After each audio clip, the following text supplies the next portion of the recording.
What's up, YouTube? This is Too Raw for TV. All right, so as we all know, the New York Knicks have made the Eastern Conference Finals. They've reached the Eastern Conference Finals for the first time in 25 years. And they'll be facing the Indiana Pacers, who incidentally were the team they faced 25 years ago in the Eastern Conference Final. God, I can't believe it was 25 years ago. It just feels weird. I'm gonna tell y'all something, man. Those of you who are enjoying this moment now, 2050 gonna be here before you know it. It's gonna feel weird saying 25 years ago. But anyway, Jalen Brunson has been amazing. Ain't no ifs, ands, or buts about it. I mean, honestly, look, if you want to talk about an indictment on Luka Doncic and how his game stymied other guys, did we see this with Jalen Brunson? I mean, I knew Jalen Brunson was good. And I knew that Luka's game was holding Brunson back, but my goodness, this guy has been averaging approximately 30 points per game since joining the New York Knicks. And former NBA player Lou Williams said something. Normally, you know, guys say these types of things and I roll my eyes. And sometimes I'm like, man, come on, man, have some historical perspective, please. But with this statement, I can't hate on him.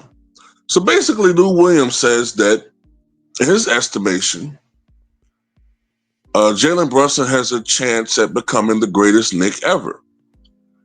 Of course, it involves him winning a championship, and in my opinion, winning more than one, but he has a shot at doing it. And he brought up the players who are generally thought of as the greatest Knicks of all time. And, you know, that's Willis Reed, Walt Clyde Frazier, and Patrick Ewing.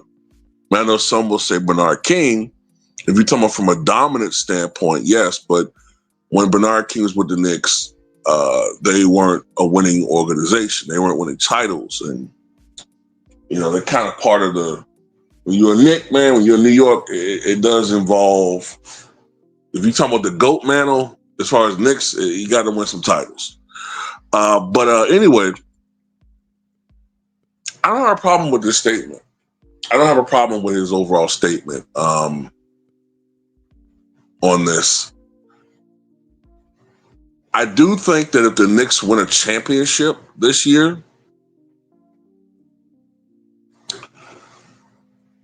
you can seriously make a discussion, especially if he wins Finals MVP, Brunson. Now, it should not be forgotten that the Knicks have Karl-Anthony Towns as well, right? But still, if he wins the championship this year, you can make a serious argument that he's a greater Knick than Patrick Ewing. Now, someone will say, well, wait a minute, Mike. Pat never won a title. So if Brunson wins it, he should automatically go ahead of Patrick Ewing. But see, I don't look at it like that. Maybe others do look at it like that, but I look at it like your body of work. See, when Patrick Ewing was with the New York Knicks organization, from the late 80s, or at least pretty much the totality of the 90s, the Knicks were contenders. There was a long duration where the New York Knicks were playing on an elevated level. And honestly, the only reason why Patrick Ewing doesn't have championships, more than likely, is because of Michael Jordan and Hakeem Olajuwon. 2 top 10 all-time players. And in some people's eyes, top 5 all-time players. Same thing with Willis Reed, who I think is the greatest Knick of all time. 2 championships, 2 Finals MVPs. During Willis Reed's best years, late 60s into the 70s, until his retirement, actually, the Knicks were a great team. They were a super team at one point, you know what I mean? So they were the creme de la creme of basketball in the early 1970s. So what I'm saying is, you can't have Jalen Brunson win a championship this year, right? And then fall back to mediocrity after this year. No. If you want to be considered the greatest Knick, there has to be not just a championship, but in my estimation, 2 titles and a sustained period of excellence in New York. No 35 and 47, things just ain't go right this year. Now, of course, if you have a cataclysmic injury or two, that's something different.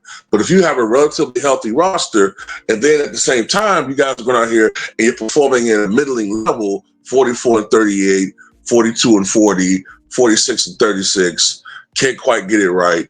Or at the very least, you're underperforming in the playoffs, and Brunson's underperforming, especially. In 1 year, is not going to make him the greatest Knick of all time. And even with the one championship thing, if the Knicks win 1 title with Brunson, and then maybe make another finals, and then Brunson has a long period of dominance as far as individual performance is concerned, that elevates the New York Knicks to contender status for many years to come, then yeah, I think he's in that conversation for greatest Knick. And that's an amazing thing to say, considering that the New York Knicks is one of the original franchises in the history of the NBA. The Knicks have been around, I believe, since 1946, when they were more commonly called the Knickerbockers. I know that sounds funny, right? It's like I'm saying something else. But but I don't have a problem with this with Lou Williams. I don't at all. I do think that he has that potential. He's a great clutch performer, a great scorer. At times, he can be unstoppable when he gets in a run. When he gets into a rhythm, he can be amazing. And honestly, this series upcoming, while Cat is important, I do get this feeling this series is kind of on Brunson. It's kind of on him. Look, man, it's when you're an all-time great player, you got to step up. Now, of course, the others, and Shaq puts it, they have to get it. They have to step up too. But to me, this series is on Brunson. The Big Apple is on you, and to be able to perform in Madison Square Garden, to perform in the New York market with all of that pressure, because it's a different story when you're in New York as opposed to, I don't want to sound funny, but OKC. And I know they're like, well, you just say, I'm not. But man, do you know how many media markets are located in the New York metropolitan area? You know how many eyeballs are on you? Do you know how much flack you got to take if you underperform in New York as opposed to Oklahoma? Like I said, it's high pressure in every organization, but New York, LA, it's a different beast. It's a different beast entirely, man. But anyway, that's all I got to say in this one. Tell me what you guys think.